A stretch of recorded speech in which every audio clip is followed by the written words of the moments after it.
हाँ, good afternoon friends.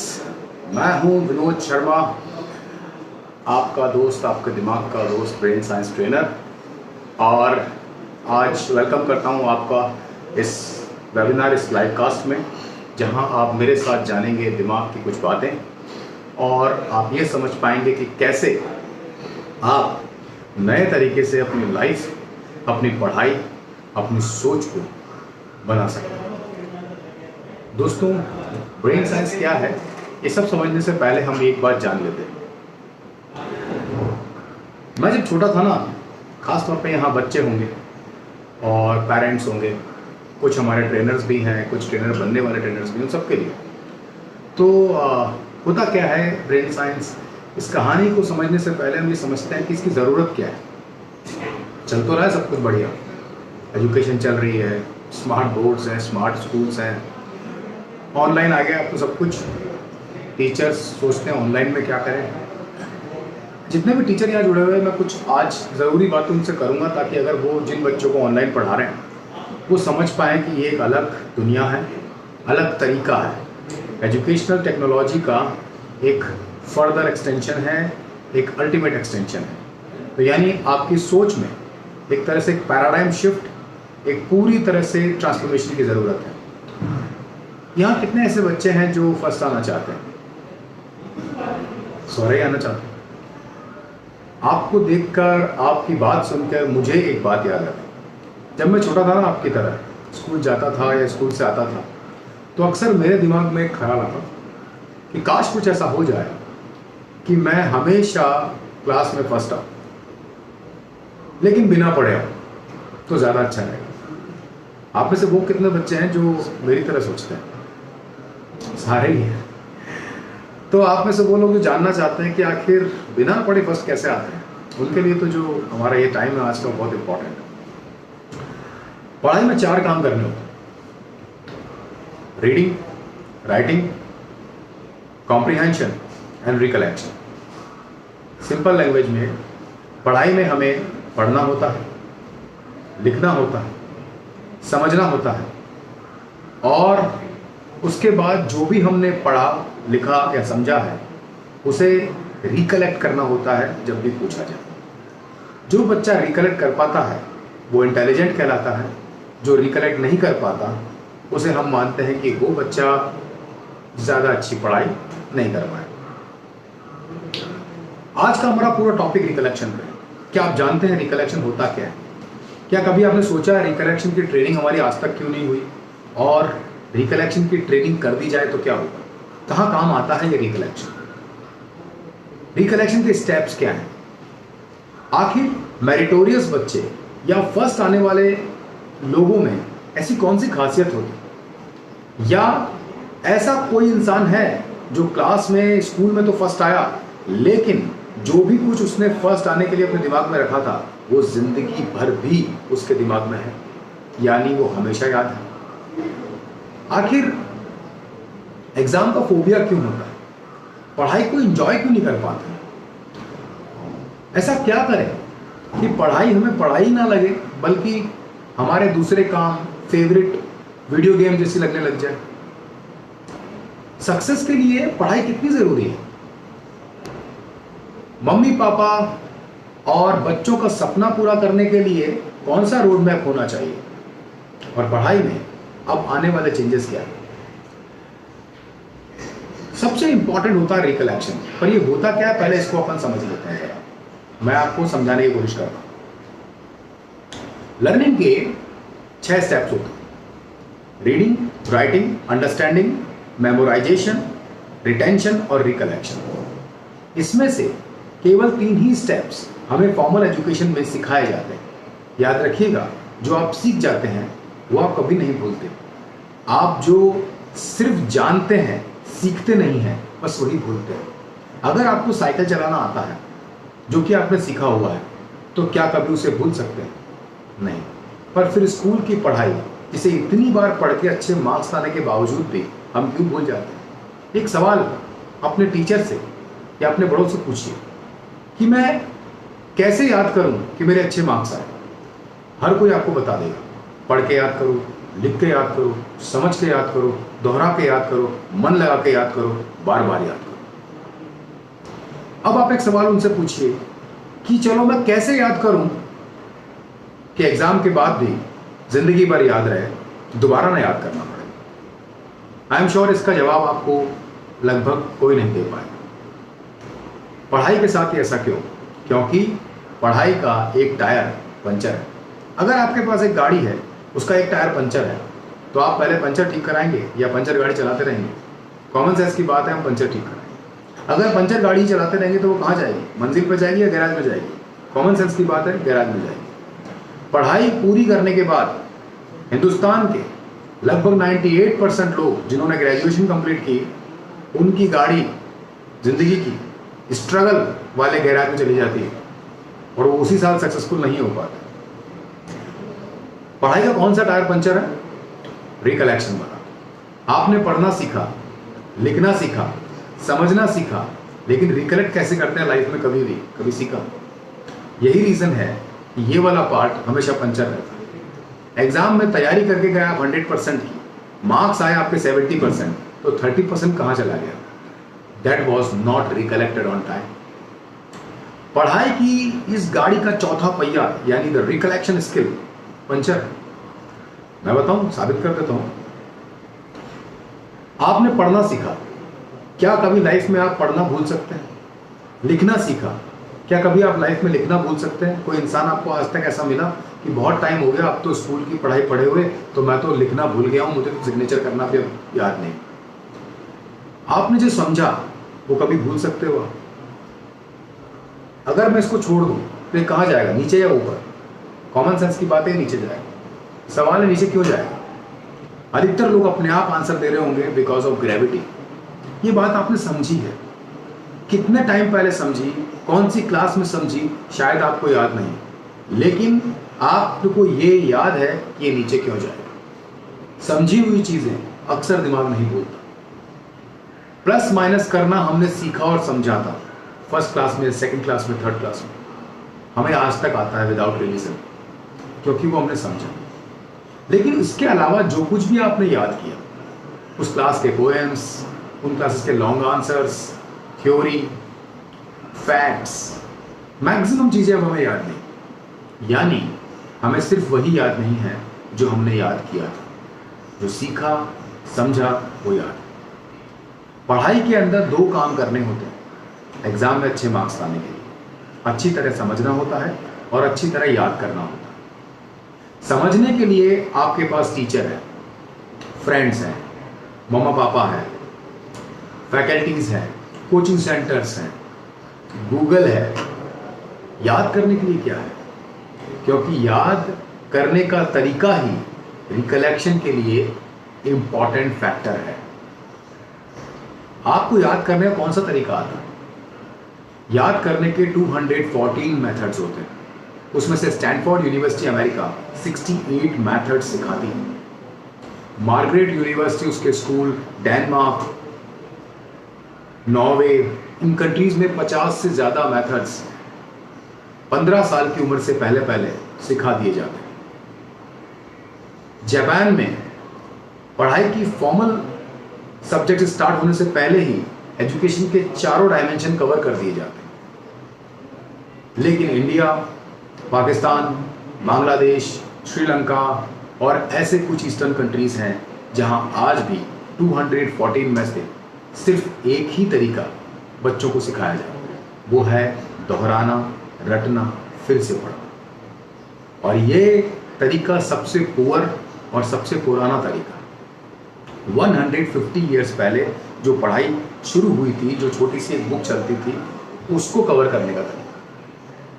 आज आपके घर में 150 साल पुरानी कौन सी चीज़ है जो आप इस्तेमाल कर रहे हैं? कमाल की बात है, सिर्फ ये पढ़ने का तरीका, बस इसे ही आप इतने पुराने तरीके को आप इस्तेमाल करते हैं। स्कूलें बदल गई, स्कूलों का स्ट्रक्चर बदल गया, स्मार्ट बोर्ड्स आ गए, लेकिन ज़्यादा ज़रूरी क्या है, स्मार्ट बोर्ड या स्मार्ट ब्रेन? Smart brain. सवाल यह है कि इतने बदलाव के बावजूद भी बच्चों का स्ट्रेस क्यों बढ़ा? बच्चे सुसाइड क्यों कर लेते हैं? बच्चे तनाव में क्यों रहते हैं? आप में से कितने ऐसे पेरेंट हैं जो यहाँ इस बात को माने, इस बात को जाने, इस बात को समझेंगे मेरे साथ कि हाँ, आज बच्चों पर पढ़ाई का तनाव, पढ़ाई का दबाव, पढ़ाई में होने वाला खर्चा और पढ़ाई में लगने वाला टाइम हमारे ज़माने से बहुत ज़्यादा है। मेरे फादर के 60% से भी कम मार्क्स आए थे।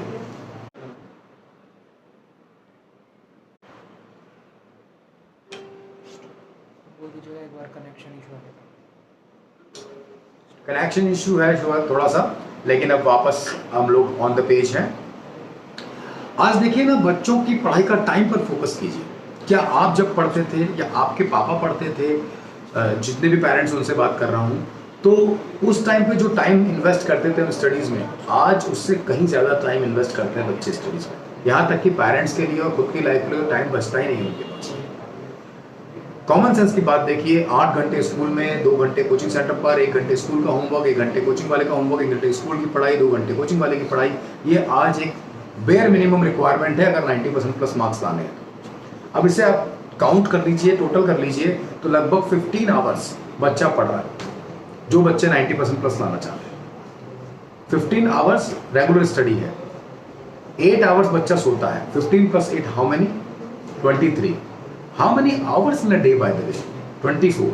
24 - 23, 24 घंटे में से 23 घंटे तो 90% की प्रिपरेशन पे टाइम देना। अगर आपके बच्चे के अंदर कोई स्पोर्ट्समैन छुपा हुआ है, अच्छा सचिन तेंदुलकर वो बन सकता है, लेकिन टाइम देगा तभी बनेगा। अगर उस बच्चे में मान लीजिए कोई सिंगर छुपा हुआ है, कोई म्यूजिशियन छुपा हुआ है, कोई और स्किल डेवलप करना चाहता है, तो उसे डेवलप करने के लिए टाइम उसी 1 घंटे में से निकालना पड़ेगा। यहाँ तक कि आप एज अ पेरेंट अपने बच्चे को अपने रिलीजन के बारे में, अपनी सोसाइटी के बारे में, अपने कल्चर के बारे में, अपनी फैमिली के बारे में, इन चीज़ों के बारे में सिखाना चाहते हैं, उन संस्कारों के लिए भी बच्चे के पास टाइम नहीं। यही रीज़न है कि पढ़ाई के साथ साथ जो ज़रूरी स्किल्स हैं वो आज कॉम्प्रोमाइज है। ये बड़ी अजीब सी बात है। पढ़ाई में सिर्फ मार्क्स लाना अगर ज़रूरी है तो मार्क्स लाने का तरीका बदलना पड़ेगा, क्योंकि वो तरीका जो आपके पास अभी है उस तरीके से बच्चे की लाइफ के बाकी डेवलपमेंट्स का डिप्राइव हो रहा है, वो खत्म हो रहा है। अब मैं आपसे एक बात पूछता हूं,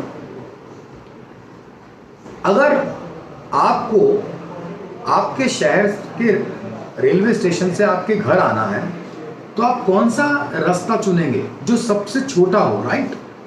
या आप पूरे शहर का चक्कर काट के, मान लीजिए आपका घर 5 मिनट की दूरी पे है, फिर भी आपको तरीका 5 घंटे वाला पता है, तो आप 5 घंटे में घर पहुंचते हैं। कभी कोई बता दे कि आप ऐसे लेंदी क्यों आते हो, ये 5 मिनट्स में भी तो आ सकते हैं, तो उसके बाद भी क्या आप 5 घंटे वाले रास्ते से आएंगे? पढ़ाई के साथ यही हो रहा है। तरीका ही लंबा वाला पता है, तरीका ही गलत वाला पता है। और यही रीज़न है, क्योंकि इसका कारण है कि हमारे इंडियन एजुकेशन सिस्टम के अंदर क्या क्या पढ़ें, इस पर तो रोज काम होता है, हर साल काम होता है, पर कैसे पढ़ें इस पर या तो काम ही नहीं होता, और होता है तो वो टीचर्स तक नहीं पहुंचता, और पहुंचता है तो टीचर उसे यूटिलाइज नहीं करते बच्चों तक पहुंचाने। मैं इसको साबित कर देता हूँ। एजुकेशन साइकोलॉजी, एजुकेशन फिलॉसफी और एजुकेशन टेक्नोलॉजी 3 इंपॉर्टेंट एस्पेक्ट्स हैं, 3 सब्जेक्ट हैं जो कि बीएड में सिखाए जाते हैं, और उन्हीं में रेगुलर अपडेशंस होती हैं नए तरीकों को लेकर के। लेकिन बीएड करने के बाद 99% अधिकतर टीचर्स तक ये डेवलपमेंट्स नहीं पहुंचते, या वो खुद इनके बारे में ज़्यादा नहीं जान पाते। और यही रीज़न है कि बच्चों को वही पुराने तरीके मिल जाते हैं, जिससे उनका स्ट्रेस और एफर्ट्स बढ़ते चले जाते हैं। अगर आपको लगता है कि आज एजुकेशन में बड़े बदलावों की ज़रूरत है, अगर आपको लगता है कि हाँ यार एजुकेशन में कोई इनोवेशन होनी चाहिए, नहीं यार ये तरीका सही नहीं है, अगर आपको लगता है कि आज एजुकेशन जो है बच्चों के तनाव में एक बड़ा रोल प्ले कर रही है, मैं तो आपसे एक सवाल पूछता हूँ, अगर आप इस बात पर इनसिंक हैं कि बच्चों पर तनाव बहुत ज़्यादा है, स्ट्रेस बहुत ज़्यादा है, तो मैं आपसे पूछता हूँ रीज़न क्या है उस स्ट्रेस का? क्या रीज़न है? एनवायरनमेंट, या बच्चों का दिमाग कमज़ोर है, या ये एजुकेशन सिस्टम? अब आप ही इसका जवाब ढूंढिए। और एजुकेशन सिस्टम एक बड़ा नाम होता है, अगर ये नाम ले ले तो उसके अंदर कौन सा रीज़न है मैं आपको 1 सेकंड में समझा दूंगा, आपको रीज़न समझ में आएगा। अगर आपकी गाड़ी का टायर पंचर है और आप पंचर गाड़ी चलाएंगे तो वो प्रेशर में चलेगी, तनाव में चलेगी, इंजन पे प्रेशर पड़ेगा और वो ख़राब हो जाएगी। हमारे देश के इंटेलिजेंट एसेट्स यानी ये बच्चे इसी तरह से ख़राब हो जाते हैं। क्योंकि एजुकेशन टेक्नोलॉजी के अंदर हुए डेवलपमेंट्स तक इन्हें पहुंचाया ही नहीं जाता। अरे आप जब आज लैंडलाइन फोन यूज नहीं करते हैं, आप ये मोबाइल यूज करते हैं, उसकी 4G स्पीड पर जा रहे हैं, तो बच्चों को क्यों आपने ग्रामोफोन वाला फोन दे रखा है या उस टाइम के जमाने की चीजें पकड़ा रखी है in respect of education learning? क्यों हम लर्निंग का प्रोसेस पूरा नहीं करते? चलिए मैं सिंपल लैंग्वेज में समझाता हूँ। मैंने आपसे थोड़ी देर पहले कहा था कि पढ़ाई में फर्स्ट आने के लिए पढ़ाई में लगे, ऐसा क्या कर सकते हैं? इसके लिए बहुत इंपॉर्टेंट चीज है लर्निंग साइंस या पढ़ाई का साइंस। पढ़ाई का साइंस क्या होता है, जल्दी से जानिए। सबसे पहले जानते हैं साइंस क्या होता है। What is science? चलो मुझे बताओ। मैं आपसे एक सवाल पूछता हूं, अगर आप लोग, क्या आपके घर से 100 किलोमीटर दूर कभी गए हैं? कोई दूसरे शहर गए होंगे ना। कितने लोग अपने शहर से किसी दूसरे शहर अक्सर गए हैं पैदल?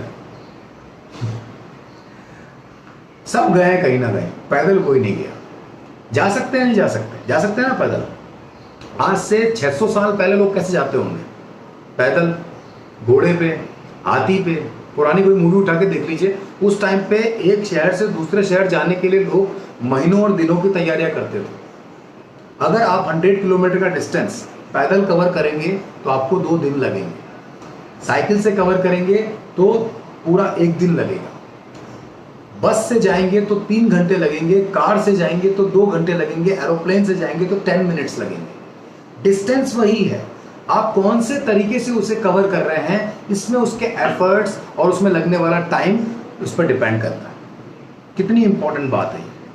कमाल की बात है कि बच्चों को लर्निंग में सब्जेक्ट्स तो बढ़ा दिए, स्कूल में स्मार्ट बोर्ड भी लगा दिए, स्कूलें भी बड़ी बड़ी कर दी, एसी लगा दिए, बहुत उसका एक्सटीरियर बहुत अच्छा कर दिया, लेकिन इंटरनल अच्छा करना जरूरी है। जैसे कि अभी कोविड का टाइम चल रहा है, कोरोना सब जगह है, तो बच कौन रहा है?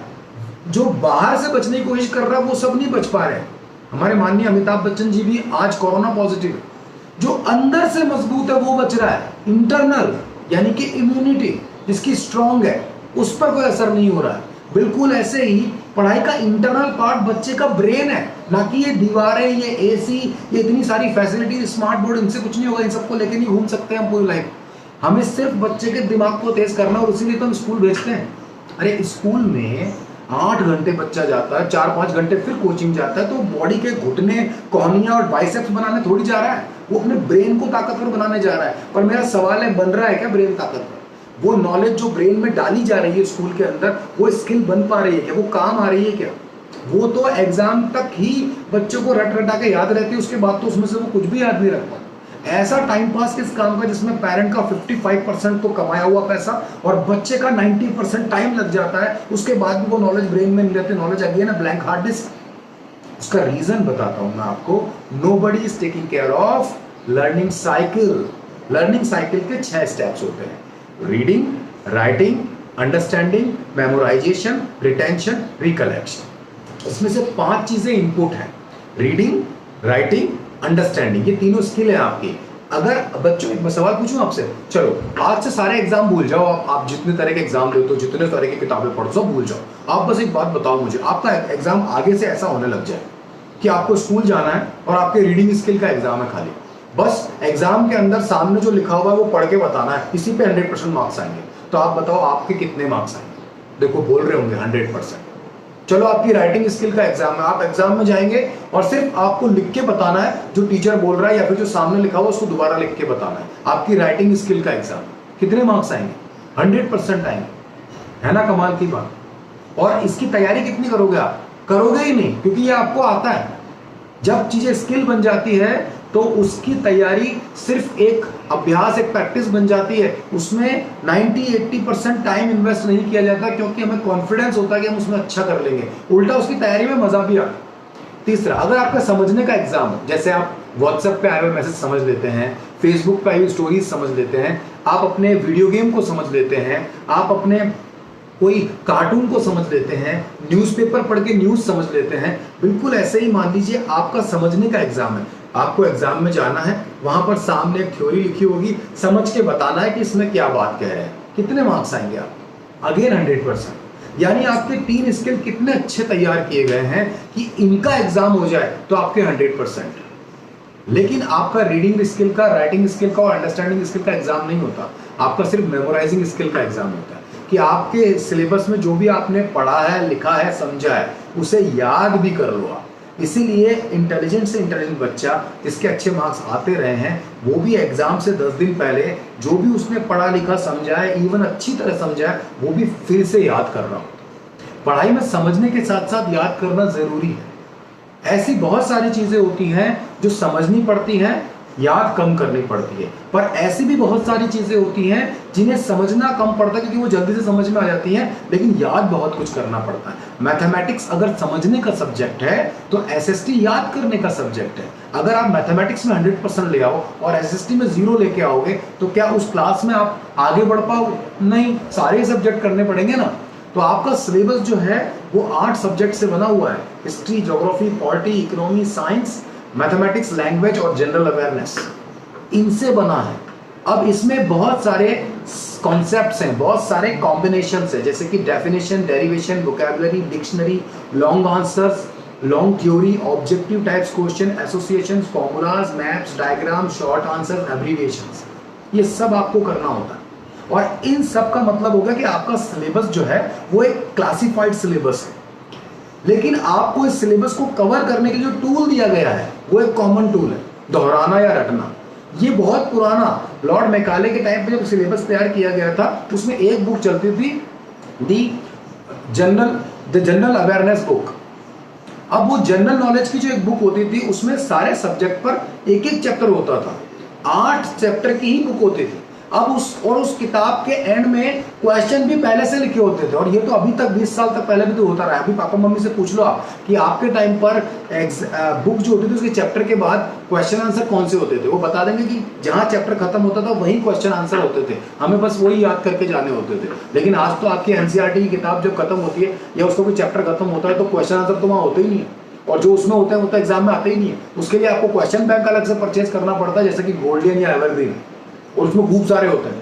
तो कहने का मतलब ये है कि आपको ये बताया जाता है कि पूरा चैप्टर इंपॉर्टेंट है, कहीं से कुछ भी आए।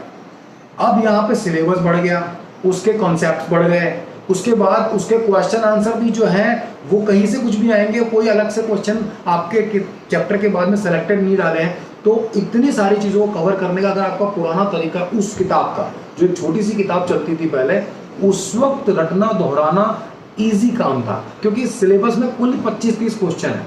मैं एक सवाल पूछता हूं आपके, अगर आपका सिर्फ 2 पेज का सिलेबस है तो फिर आप क्या करोगे? 10 दिन पहले पढ़ लोगे उसको, राइट? लेकिन आपका 2 पेज का सिलेबस नहीं है, 2000 पेज का सिलेबस।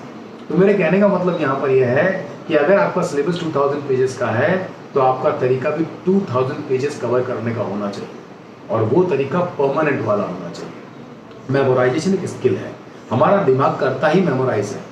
पढ़ाई के अलावा आपको जिंदगी में जो भी याद है वो भी ब्रेन ने याद किया है, आपसे बिना पूछे, बिना एफर्ट डाले कर लिया। आपको बस ये जानना है कि पढ़ाई के अलावा जो लाइफ में याद है हमें, वो किस तरीके से ब्रेन ने किया है, वो नेचुरल मेमोरी है। उसी तरीके से अगर आप पढ़ाई कर लोगे तो पढ़ाई भी ऐसे ही फटाफट याद होने लग जाएगी। बट किसी ने बताया ही नहीं। मैंने बताया ना, क्लासिफाइड सिलेबस है आपका, जो सेक्शन में बटा हुआ है। आपका सिलेबस एक तरह से मल्टीपल प्रॉब्लम्स हैं, तो आपको उन सारी प्रॉब्लम्स को फिक्स करने के लिए एक प्रॉब्लम टूल किट की जरूरत है। आपके घर में कभी मैकेनिक आया है? अगर आपका एसी खराब हो जाए, टीवी खराब हो जाए, वॉशिंग मशीन खराब हो जाए, कार खराब हो जाए, तो आप खुद उसे ठीक करते हैं या किसी को बुलाते हैं? कॉमन सेंस की बात है, हम किसी ना किसी मैकेनिक को बुलाते हैं। क्यों? खुद क्यों नहीं ठीक करते? मैं बताऊं, क्योंकि हमें कॉमन सेंस से पता है कि हम खुद उसे ठीक नहीं कर सकते, हमें उसकी इंटरनल नॉलेज नहीं है। यहां पर एक इंपॉर्टेंट फैक्ट है कि जितनी ज्यादा नॉलेज किसी फील्ड में है, उस फील्ड की उतनी ज्यादा प्रॉब्लम सॉल्व की जा सकती है। तो नॉलेज इज इंपॉर्टेंट, इसमें कोई दो राय नहीं। Knowledge is important. स्कूल में आपको सब्जेक्ट की नॉलेज मिलती है, ये इंपॉर्टेंट है, मना नहीं कर रहा हूं मैं, लेकिन नॉलेज के साथ साथ क्या इंपॉर्टेंट है? अब इसका अगला सीन देखिएगा। जब वो मैकेनिक आता है, लाइफ में नॉलेज जितनी ज्यादा होगी उतनी कम प्रॉब्लम्स होंगी, इसीलिए हमें नॉलेजेबल बनाया जाता है। पर नॉलेजेबल होना और इंटेलिजेंट होना अलग अलग बात है। जब वो मैकेनिक आपके घर आता है उन चीजों को ठीक करने के लिए, तो वो खाली हाथ आता है या उसके हाथ में एक टूल किट होता है? कॉमन सेंस से देखिए, टूल किट होता है। अगर वो बिना टूल किट के आ जाए तो नॉलेज होते हुए भी क्या वो चीजें ठीक कर पाएगा? नहीं कर पाएगा। यानी इंटेलिजेंट डिसीजन ये है कि नॉलेज को एक्शन में लाने के लिए टूल किट चाहिए। इसी तरह से आपकी पढ़ाई के जो सेक्शंस हैं, अलग अलग क्लासिफिकेशन है, उसमें हर तरह की प्रॉब्लम का अपना एक बेस्ट मेथड है, वो टूल किट है। जैसे वो मैकेनिक करता है ना कि यहाँ स्क्रू ड्राइवर लगेगा तो यहाँ रेंच लगेगा तो यहाँ पर कटर यूज होगा, बिल्कुल ऐसे ही आपके अलग अलग तरह के क्वेश्चन के लिए, अलग अलग सब्जेक्ट के लिए उनका एक बेस्ट मेथड होता है। दुनिया में जितने भी मशीन्स हैं वो सब ऑपरेट करने का तरीका सीखने के बाद ही ऑपरेट हो पाते हैं, चाहे वो लैपटॉप हो, चाहे वो मोबाइल हो, यहाँ तक कि नेल कटर से लेकर के रॉकेट तक हर मशीन को यूज करने का एक बेहतरीन तरीका होता है। जब आप एक नई गाड़ी लेकर आते हैं या आप कोई नई चीज लाते हैं तो आपको लाते वक्त वहीं पे समझा दिया जाता है कि इसको बेस्ट यूज करने का ये तरीका है, और ऐसे नहीं करोगे तो मिसहैंडलिंग करोगे तो ये खराब भी होगा। मैक्सिमम चीजें, मशीन्स या इंस्ट्रूमेंट्स वो खराब होते हैं जिन्हें गलत तरीके से इस्तेमाल किया जाता है। अगर आपकी गाड़ी में 6 गियर हैं पर आप गलत गियर में गाड़ी चलाएंगे तो गाड़ी खराब होगी। माइलेज अच्छा दें उसके लिए भी आपको बताया जाता है कि टायर में हवा बराबर रखो, इतनी स्पीड पे रखो, इतना आरपीएम रखो, यानी उसको यूज बेहतरीन परफॉर्मेंस के लिए एक बेहतरीन तरीका भी है उसका। बिल्कुल ऐसे ही पढ़ाई के अंदर भी, क्योंकि इन सारी मशीन को कौन सी मशीन ने बनाया है? इस मशीन में, ब्रेन में। तो ब्रेन को भी बेस्ट ऑप्टिमम यूज करने का अपना एक तरीका है, और पढ़ाई में हर सब्जेक्ट को इजी करके ब्रेन में परमानेंट करने का भी एक बेस्ट तरीका होता है। लेकिन आपको वो तरीका ही नहीं पता। ये बिल्कुल ऐसे जैसे घर में जितनी भी दिक्कत होती है हम उसे ठीक करने के लिए चाकू या कैंची यूज करने लग जाते हैं, लेकिन टूल बॉक्स ही उसका सबसे इंटेलिजेंट उपाय है। बिल्कुल ऐसे ही पढ़ाई का एक टूल बॉक्स आपके पास आज तक नहीं आया, जबकि education technology, education psychology continue इस पर काम करके नए नए टूल बनाते ही रहती है। अनफॉर्चुनेटली इंडियन एजुकेशन में वो स्कूल और कोचिंग के थ्रू आप तक पहुंचता ही नहीं। ऐसे में हम जैसे लोगों की ज़रूरत पड़ती है जो स्पेशली इस पर काम कर रहे हैं। मैं डॉक्टर विनोद शर्मा, लगभग 12 से 15 साल मुझे हो गए हैं एजुकेशन के इन तनाव को, एजुकेशन को आसान करने के टेक्निक्स पर काम करते हो, और अब मुझे ऐसी बहुत सारी बातें पता चल गई है जो आपकी पढ़ाई को बहुत आसान कर सकती है। इसका सबसे सिंपल फॉर्मेट है ये learning cycle. Reading, writing, understanding आपको आता है, but how to memorise to retain stronger, ये स्टेप बहुत इंपॉर्टेंट है। पढ़ाई को फंक्शन में लाने के लिए 3 स्टेप आगे और होते हैं, वो होते हैं मेमोराइजेशन, रिटेंशन और रिकलेक्शन। बस ये 3 बातें कभी नहीं सिखाई जाती। मैं बताऊं आपको, मेमोराइजेशन आप कब करते हो?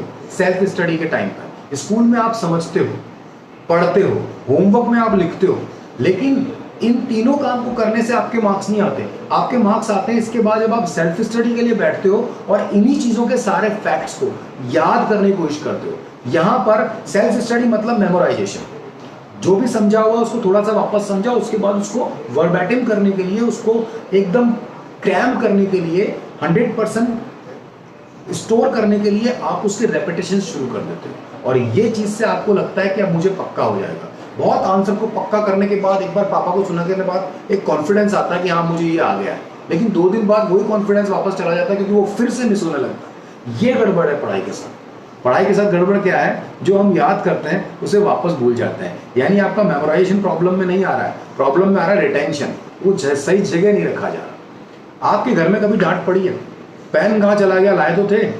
अरे सॉक्स कहाँ खोते रहते हैं तुम्हारे, एक मिल रहा है दूसरा नहीं मिल रहा है। आप बोलते हो कि मैं थोड़े दिन पहले कलर्स का सेट लाया तो उसमें 4 कलर्स नहीं मिल रहे हैं, तो पापा बोलते हैं मैं क्या करूँ, तुम्हें दिलाया तो था। कई बार घर में चिल्लाते रहते हैं ना, अरे मेरी चाबी कहाँ चली गई, अरे वो चेकबुक लाया था उस दिन तो यहाँ पड़ी थी, किसने कहाँ रख दी, इस घर में से चीजें जाती कहाँ हैं? ये सवाल आता है या नहीं आता? अब मैं आपको कमाल की बात बताता हूँ। चिल्लाने वाला पता है क्यों चिल्ला रहा है? क्योंकि उसको कॉन्फिडेंस है कि वो चीज वो घर में लाया है, लेकिन वो घर में जरूरत के टाइम पे नहीं मिल रही है। अब इस स्टेप से आप लर्निंग के आखिरी 3 स्टेप समझ जाओ। घर में दरवाजे से कोई चीज आती है, इसे कहते हैं ब्रेन की लैंग्वेज में मेमोराइजेशन। इंफॉर्मेशन ब्रेन में एंटर कर रही है, राइट? दिमाग भी घर है ये मान लीजिए, तो दरवाजे से कोई चीज आ गई यानी ब्रेन में इंफॉर्मेशन एंटर कर गई, ये हो गया मेमोराइजेशन, यानी ब्रेन मेमोरी बना रहा है उसको। अब घर में आने के बाद कोई भी चीज जब सही जगह रखी जाएगी वो तो वापस मिलेगी, और कभी कहीं भी उठा के रख दी जाएगी तो वो अक्सर वापस नहीं मिलेगी। ये सेकंड स्टेप कहलाता है रिटेंशन। उस जो घर में चीज आई है उसे किसी न किसी जगह रखा जाएगा। आप घर में जो सामान लाते हो हमेशा कंधे पे रखा के घूमते थोड़ी रहते हो, कहीं तो रखते हो उसको। बस वो स्टेप बहुत इंपॉर्टेंट है कि रखना कहाँ और कैसे है। घर में चीजें कैसे खोती रहती है? घर में वो चीजें खोती जिन्हें रखने की जगह नहीं होती या कहीं भी उठा के रख देते। एग्जाम्पल के तौर पर आपने सुना होगा पेन खो गया, चाबी खो गई, किताब नहीं मिल रही। कभी सुना आपने फ्रिज खो गया, टीवी नहीं मिल रहा?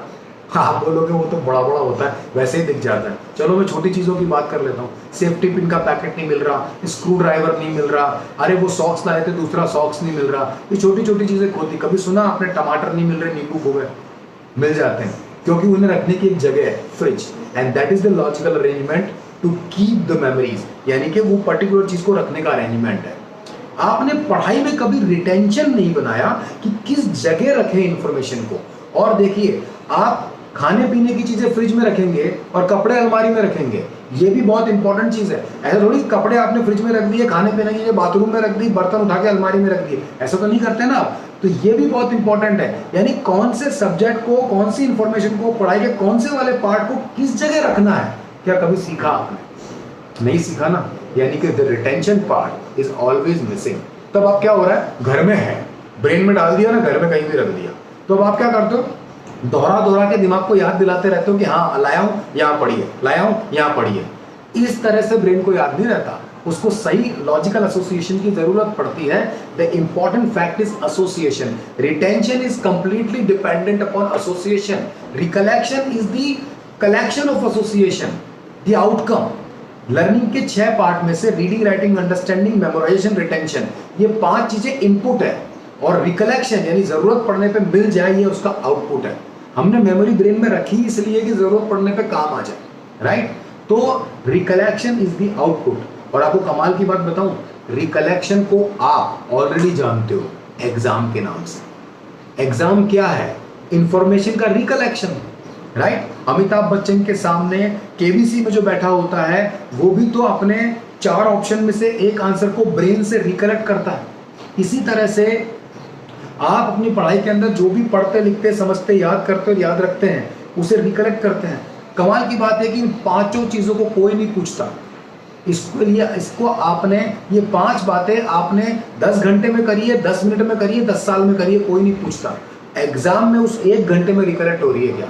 यानी आपको सबसे कम टाइम मिलता है लाइफ में परफॉर्मेंस ऑफ रिकलेक्शन का, और वहीं से डिसाइड होता है कि आप इंटेलिजेंट है या नहीं है। Life is all about recollection. ना सिर्फ पढ़ाई में बल्कि लाइफ में भी जितनी भी चीजें, जितने भी एसेट, जितने भी आपके डीड्स हैं, काम है, वो सब एक तरह का रिकलेक्शन है। आपके पास पैसा है, अगर आपको याद ही नहीं है कि वो कहां पड़ा है तो फिर वो रिकलेक्ट नहीं हो रहा है। आपने कोई खजाना छुपा रखा है, वो भूल गए हैं आप कि कहां पड़ा है, तो वो आपका होते हुए भी काम में नहीं आ रहा है। इसका बहुत अच्छा एग्जांपल मैं आपको देता हूं। महाभारत के बारे में आपने सुना होगा। महाभारत का सबसे पावरफुल कैरेक्टर थे कर्ण। यस, आप पढ़ लीजिए, सबसे पावरफुल कैरेक्टर कर्ण थे। अनफॉर्चुनेटली वो कौरवों के साथ थे, लेकिन वो बहुत पावरफुल थे। इसलिए कृष्ण ने अर्जुन से कहा था कि मुझे उन 100 कौरवों से कोई टेंशन नहीं है, पर इनके साथ में कर्ण है, इसके पास ऐसे पावर्स हैं जहां हमें थोड़ा सा सावधान रहना पड़ेगा। एंड दैट वाज कि कर्ण को एक ऐसी लीला रची गई उनके लिए कि उन्हें एक ऐसा श्राप मिल गया। He was cursed to forget. मैं बताऊं क्या था वो? उन्हें एक श्राप मिला कि जितने भी उनके पावर्स हैं, जब उन्हें सबसे ज्यादा जरूरत उन पावर्स की होगी तब उन्हें वो याद ही नहीं आएगी। The problem will be loss of recollection. आप चेक करके देख लीजिए, पापा मम्मी से पूछ ले भी बता देंगे हाँ सही कह रहे हैं। तो जब युद्ध हो रहा था और जब कर्ण सामने आए और जब कर्ण को अपने सारे पावर्स यूज करने थे, तो उस श्राप ने काम किया और उनकी मेमोरी के अंदर, रिटेंशन में ऐसी गड़बड़ियां कर दी कि रिकलेक्शन ही नहीं हुआ, यानी उन्हें ध्यान ही नहीं आया कौन सी पावर कब यूज करनी है। और कर्ण और कौरव युद्ध हारे। सोच के देखिए, आज के हमारे ये बच्चे कर्ण हैं, लाइफ में नॉलेज तो भर लेते हैं अपने दिमाग के अंदर, पर जिंदगी में कब कहां कैसे काम में लेनी है वो काम में ही नहीं आती। एग्जाम में ही भूल जाते हैं और एग्जाम के बाद तो भूल ही जाते हैं, तो वो नॉलेज किसी काम नहीं आती। ये जितने भी सब्जेक्ट्स हैं, आज हमारा टॉपिक नहीं है, वरना मैं कभी आपको बताऊंगा कि ये लाइफ में काम कहां आते हैं। कल एक सज्जन एक वीडियो देख रहा था, उसमें कोई बोल रहा था a² + b² लाइफ में क्या काम आता है। मैं बताऊंगा लाइफ में क्या काम आता है। लाइफ में एनसीईआरटी के बनाए हुए सब्जेक्ट काम आते हैं, उनसे स्किल्स डेवलप होती है, उनसे मल्टीपल इंटेलिजेंस स्टिमुलेट होती है। वो आज का हमारा टॉपिक नहीं है, इसलिए मैं नहीं बता रहा हूं। अदरवाइज ये सारे सब्जेक्ट काम आते हैं और लाइफ में ही काम आते हैं। बस इसका जवाब किसी के पास नहीं, क्योंकि लोग psychology of education, philosophy education, technology education, the purpose of education, ये सब पढ़ते ही नहीं है। लेकिन मैं आपको बताऊंगा आज। लेकिन हम जान रहे हैं ब्रेन साइंस के बारे में। तो हमारा जो आखिरी है रिकलेक्शन, ये एक स्किल है। अपने आप से पूछिए, क्या कभी आपको पढ़ना सिखाया, लिखना सिखाया, समझना सिखाया, याद करना सिखाया, पर किसी ने ये सिखाया कि कैसे याद करें कि टाइम पर याद आ जाए? और टाइम पे याद आना बहुत जरूरी है। आपके साथ होता होगा ना, बच्चे इस डर से कि याद नहीं रहेगा, याद करते ही रहते हैं। मैंने तो देखा है, अक्सर हम कुछ ना कुछ भूलते रहते हैं। 5 मिनट पहले चाबी कहाँ रख दी याद नहीं आ रहा, वो किताब कहाँ चली गई पता नहीं चल रहा, वो पेन कहाँ गुम हो गया अभी तक नहीं मिल रहा। ये बहुत ही कीमती सामान है, it is very important document. ये समझकर हम कुछ चीजों को इतना संभाल के रख देते हैं कि कहाँ पे संभाल के रखा था वही याद नहीं आता। कई बार एक कमरे से दूसरे कमरे में जाते हैं कुछ लेने के लिए और भूल जाते हैं वहां लेने के आए थे। कई बार फ्रिज खोलते हैं तो याद ही नहीं आता इसमें से निकालना क्या था। कई बार हम किसी से बात करते हैं, किसी को फोन लगाते हैं तो भूल जाते हैं किसको फोन लगाया था। किसी से बात करते करते भूल जाते हैं किस बारे में बात कर रहे हैं। कई बार अपने favourite movie, TV actor, actress का नाम भूल जाते हैं। भाई उस पिक्चर का है ना डायलॉग, हाँ अरे ये वो एक्टर है, ऐसे याद ही नहीं आता। होता है ना ऐसा। लेकिन हम कभी इन बातों के लिए किसी डॉक्टर के पास जाते हैं क्या? नहीं, कि डॉक्टर साहब मुझे पेन कहाँ रख दिया याद नहीं आ रहा। इन बातों के लिए नहीं जाते, क्योंकि हमें लगता है इतनी इंपैरेटिव, इतनी इंपॉर्टेंट नहीं है। कभी ना कभी याद आ ही जाएगा, इससे लाइफ रुक नहीं रही। लेकिन एक इंसान हमारे बीच में एक ऐसा है, क्योंकि हम जब लाइफ में कुछ भूलते हैं तो हमें उसका इमीडिएट पनिशमेंट नहीं मिलता। कि अगर आपको, मैंने अभी अपना नाम बताया, 6 महीने बाद हम मिले और आपको मैंने पूछा हेलो सर पहचाना, और आपको नाम याद नहीं आ रहा। ऐसा होता है ना, किसी से मिलते हैं नाम याद नहीं आता तो वो गला थोड़ी पकड़ लगे, आप साल उस दिन बताया था ना तुझे विनोद शर्मा नाम है मेरा। नहीं होता ना ऐसा, क्योंकि हमें लाइफ में इस तरह से भूलने का पनिशमेंट नहीं मिलता। पर हमारे ही बीच में यहाँ पर एक इंसान ऐसा बैठा है जिसको भूलने का पनिशमेंट मिलता है, और वो है स्टूडेंट्स। स्कूल के अंदर कुछ भूलते हैं, डांट पड़ती है, हमारी तो पिटाई हुआ करती थी, पेरेंट्स को बुलाया जाता है और बुक में नोट डाल देते हैं, और एग्जाम में भूलते हैं तो परमानेंट पनिशमेंट मिलता है, मार्क्स गए। यही पनिशमेंट है। और इसी डर से कि ये पनिशमेंट ना मिल जाए, हमारे मार्क्स ना कट जाए, बच्चे कुछ ना कुछ हमेशा याद करते रहते हैं। आप देख लीजिए, स्कूल में, कोचिंग पे, घर पे, यहाँ तक कि एग्जाम शुरू होने से 2 मिनट पहले तक भी ये इंपॉर्टेंट फॉर्मूला एक बार फिर से देख लिया जाए, ये डिफिकल्ट इक्वेशन एक बार फिर से याद कर ली जाए, ये बहुत ही पॉसिबल आंसर है। मैम ने कहा था जरूर आएगा, पापा एक बार सुनना मुझे याद हुआ है नहीं हुआ, मम्मा देखना अभी भी ये वाला आंसर मुझे याद है क्या। स्कूल के अंदर भी बेल बजने से पहले भी कुछ ना कुछ याद कर रहे होते हैं, यहाँ तक कि फ्रेंड को बोल रहे होते हैं देख घंटी बजने वाली है, जल्दी से तू मेरा वाला सुन ले फिर मैं तेरा वाला सुन लूंगा। ये सब चलता रहता है जब तक कि आप एग्जाम हॉल में एंटर नहीं कर जाते। हम एग्जाम हॉल में जाते हैं, पूरा पेपर खोलते हैं और पूरा पेपर देखते हैं। कई बार वहां ऐसे क्वेश्चंस आते हैं जिसके लिए दिल कहता है ये साला सुबह तक याद था, अब याद ही नहीं आ रहा, कहां चला गया। हमेशा ऐसा क्यों होता है? अभी दरवाजे तक तो ये स्क्वायर रूट याद था, अब ये स्क्वायर रूट कंफ्यूज कर रहा है। अरे इसमें 10 पॉइंट्स हैं, 6 ही याद आ रहे हैं, बाकी 4 कहां चले गए? पापा को सुनाया तो था सुबह, कल ही तो रिवाइज किया था, बस कोई स्टार्टिंग बता दे, स्टार्टिंग याद नहीं आ रही। और ये कुछ ना कुछ ऐसा हमारे साथ होता है। बच्चों और पेरेंट्स एक दूसरे से पूछिए, ऐसा हुआ है नहीं हुआ लाइफ में? आपके साथ हुआ है ना? हम पेपर खत्म करते हैं, हॉल से बाहर निकलते हैं, ज्यादा गुस्सा तब आता है जब वो नालायक सवाल जो अंदर तो याद नहीं आया, बाहर आते ही बदतमीज अपने आप ही याद आने लग जाता है। ऐसा भी होता है। It is delayed recollection, it called as psychology में डिलेड रिकलेक्शन या रॉन्ग रिकलेक्शन। ये जो आपको टाइम पर याद नहीं आया था उसका मतलब था लैक ऑफ या लॉस ऑफ रिकलेक्शन, और बाद में कभी याद आ गया इसको कहते हैं डिलेड रिकलेक्शन। और that is the problem in life, क्योंकि डिलेड किसी काम का नहीं है। आपको शादी में आज जाना है, 4 दिन बाद जाके क्या करोगे? वहां कुछ मिलेगा ही नहीं। तो एग्जाम्पल ये कहता है कि इंपॉर्टेंट है, सबसे इंपॉर्टेंट है एक्यूरेट रिकलेक्शन। यानी कि आपका पढ़ना प्रॉब्लम नहीं है, लिखना प्रॉब्लम नहीं है, समझना प्रॉब्लम नहीं है, याद करना प्रॉब्लम नहीं है, याद रखना प्रॉब्लम नहीं है, सिर्फ प्रॉब्लम है टाइम पर याद ना आना, lack of recollection. Lack of recollection को कैसे ठीक करते हैं, आज हम एक मेथड सीखते हैं। उसके बाद अगर आप और सीखना चाहोगे तो उसका तरीका बताऊंगा। आज का हमारा एक मेथड है जो कि मैंने बहुत सिंपल और इजी रखा है, ताकि आप एक बार ट्राई कर पाए कि आपके ब्रेन का कौन सा पार्ट तो पहले से स्ट्रांग है और कौन सा पार्ट हमें स्ट्रांग बनाना है। और इसके लिए ये एक 2 प्रिंसिपल हैं साइकोलॉजी के, मैं समझा रहा हूं। डॉक्टर BF स्किनर ने एक प्रिंसिपल दिया था, इमेजिनेशन। उन्होंने कहा था इमेजिनेशन को इस्तेमाल करो, हमारी सबसे स्ट्रांग मेमोरी वही होती है। हम मेमोरी रिसीव कहां से करते हैं? हमारे ब्रेन को मेमोरी चाहिए ही चाहिए। ब्रेन खाली जब पैदा होता है खाली होता है, धीरे धीरे वो मेमोरीज से बढ़ता जाता है। वो मेमोरी जब एक्शन में आती है तो स्किल बनती है, नहीं एक्शन में आती तो पड़ी रहती है, वेस्ट होती रहती है। हमारे ब्रेन की लगभग 80% मेमोरीज वेस्ट करते हैं।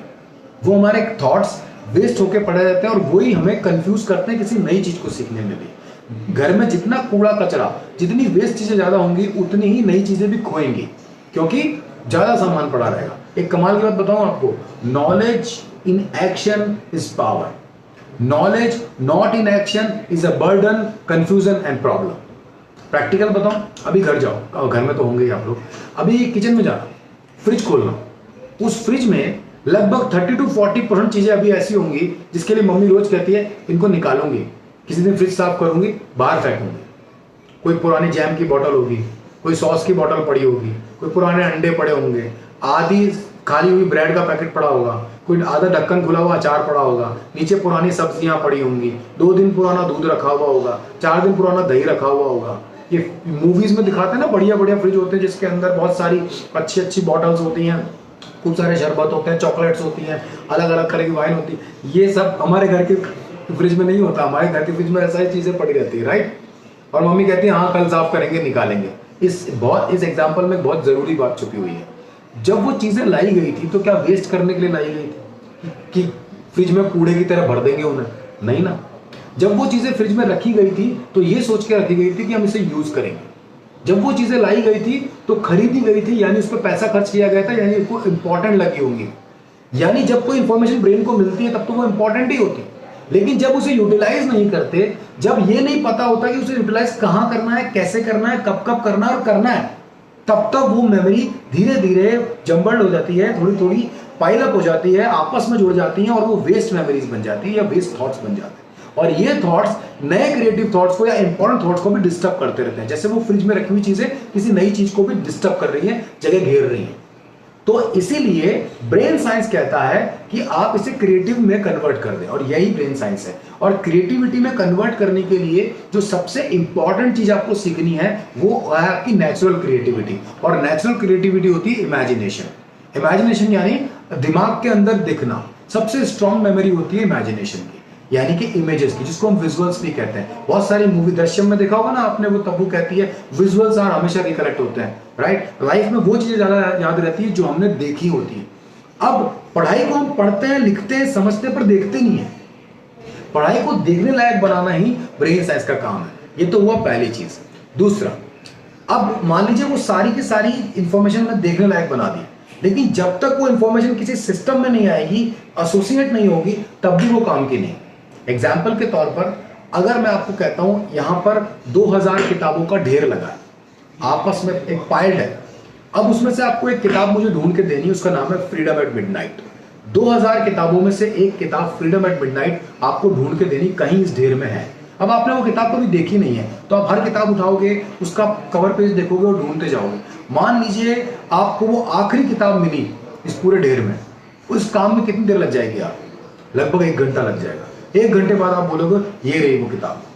अब इसका मतलब ये हुआ कि 2000 किताबों में से एक किताब को ढूंढने में लॉजिकली 1 घंटा लग सकता है। ये बात सही है या गलत है, इसको समझते हैं कि क्या अगर ये 2000 की जगह 10,000 किताबें हो जाएंगी तो क्या और ज्यादा टाइम लगेगा? कॉमन सेंस कहता है और ज्यादा लगेगा। लेकिन अगर मैं आपको बोलूं अब आपको यही किताब 2000 में से नहीं 5 लाख किताबों में से ढूंढनी है, लेकिन वो हमारे सिटी की लाइब्रेरी में अल्फाबेटिकली अरेंज्ड है ABCD से। अब आपको कितनी देर लगेगी? मुश्किल से 2 मिनट लगेंगे। फ्रीडम एट मिडनाइट आप F वाले सेक्शन में जाएंगे, अल्फाबेटिकली ढूंढेंगे, 1 मिनट में लाके दे देंगे। तो इसका मतलब इन्फ्रेंस क्या हुआ कि 2000 में से एक किताब ढूंढने में लग गया 1 घंटा और 5 लाख में से एक किताब ढूंढने में लगे 2 मिनट। तो फिर सही बात क्या है? सही बात है लॉजिकल अरेंजमेंट। लॉजिकल अरेंजमेंट को साइंटिफिक लैंग्वेज में कहते हैं एसोसिएशन, राइट। तो अब इसका एक एग्जांपल मैं आपको देता हूं, उससे आप समझ जाएंगे। इसका आज मैं प्रैक्टिकल करते हैं। मैं आपके सामने कुछ वर्ड्स बोलूंगा। आज आप पहली बार मुझसे जुड़ रहे हैं, इसलिए मैं सबसे इजी एग्जांपल लूंगा, और जो वर्ड्स मैं बोलूंगा वो बहुत सिंपल होंगे, जो आपको दिख भी रहे होंगे। वर्ड्स 2 तरह के होते हैं, एक होता है एब्स्ट्रैक्ट और एक होता है टेंजिबल। टेंजिबल वर्ड वो होता है जो बहुत ईजी लगता है ब्रेन को, उसकी मेमोरी जल्दी बनाता है ब्रेन। एब्स्ट्रैक्ट में ब्रेन को टाइम लगता है। मैं समझाता हूं कैसे। आपकी पढ़ाई में वर्ड्स ही हैं, वर्ड्स, नंबर्स, पिक्चर्स, यही इंफॉर्मेशन है आपकी।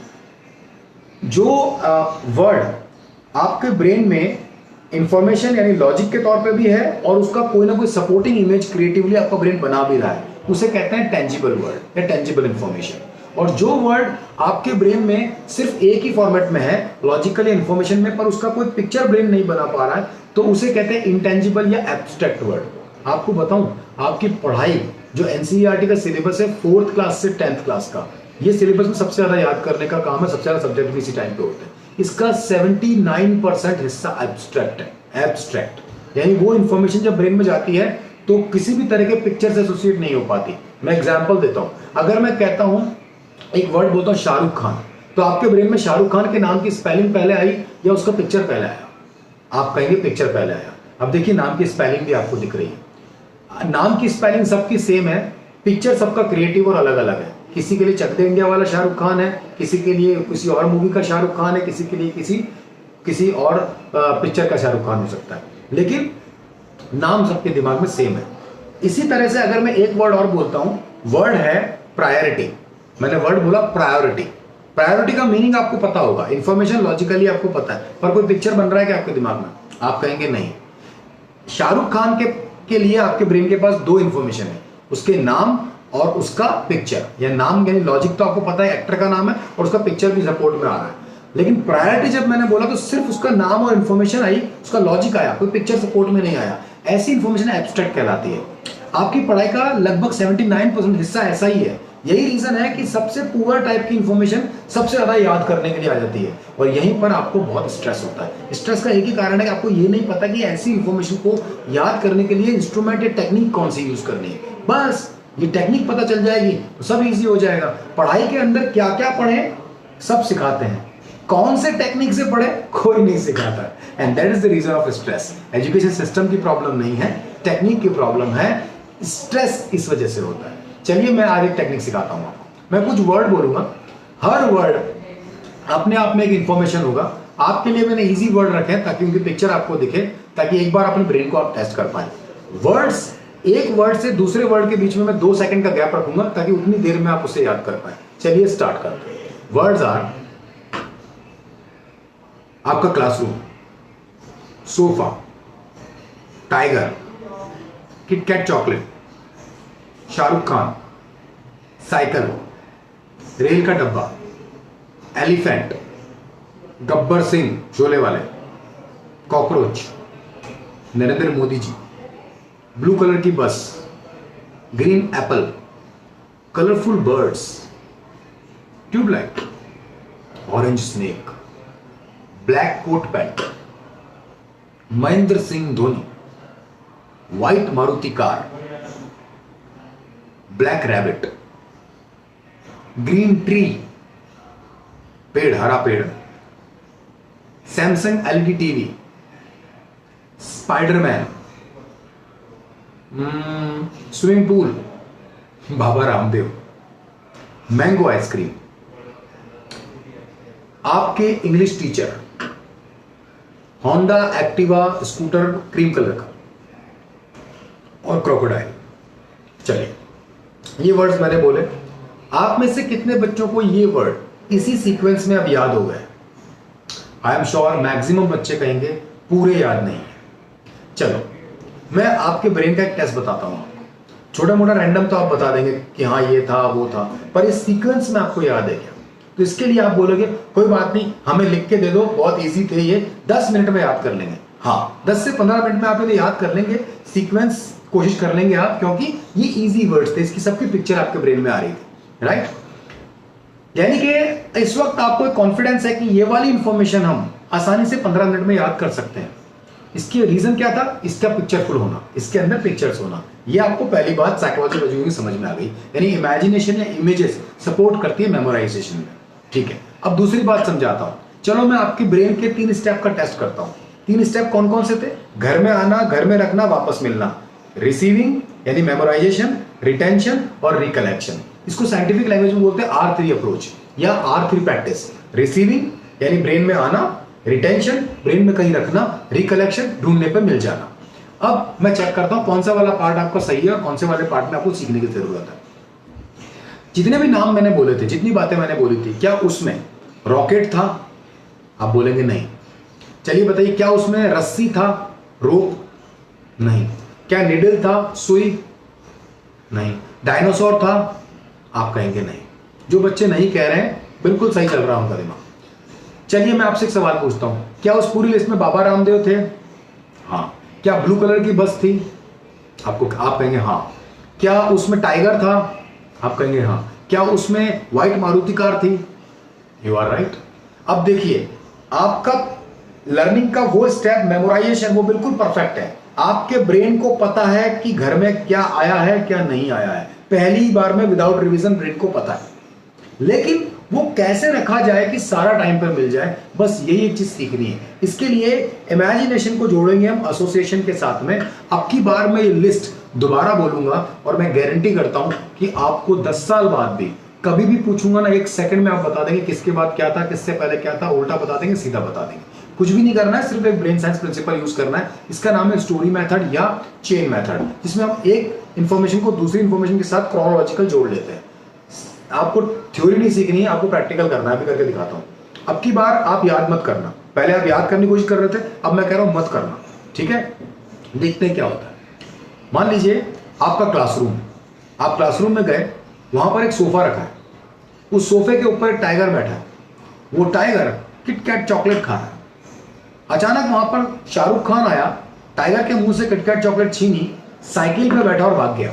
कहां पहुंच गया? रेल के डब्बे में। अब देखो रेलगाड़ी के अंदर चढ़ गया।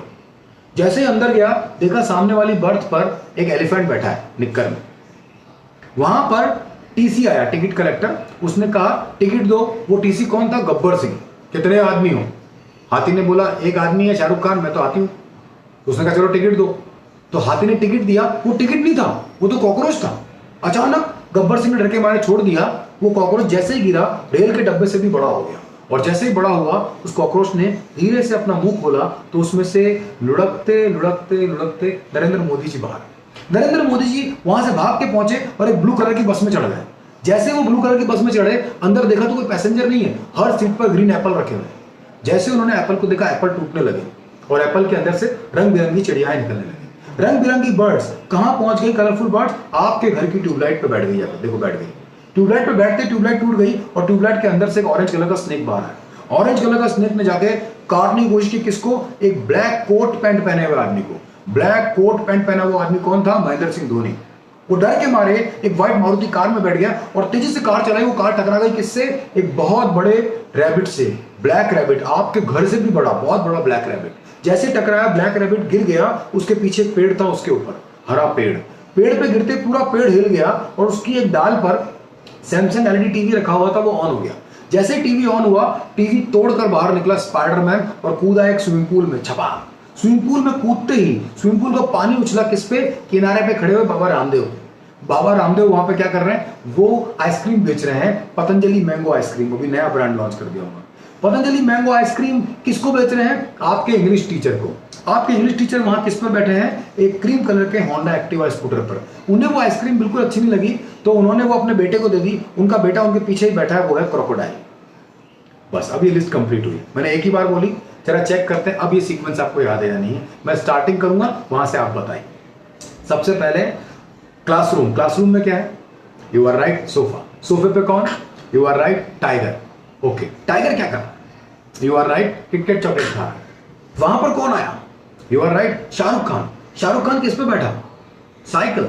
ओके, अगर ये सब आप बोल पा रहे हैं मेरे साथ, तो पेरेंट्स ध्यान दें, आपके बच्चे का ब्रेन ट्रेनेबल है, उसका ब्रेन अच्छा है, इफेक्टिव है, इमेजिनेशन एसोसिएशन काम कर रहा है। इसको ब्रेन साइंस जरूर सीखना चाहिए आगे की लाइफ के लिए और पढ़ाई के लिए।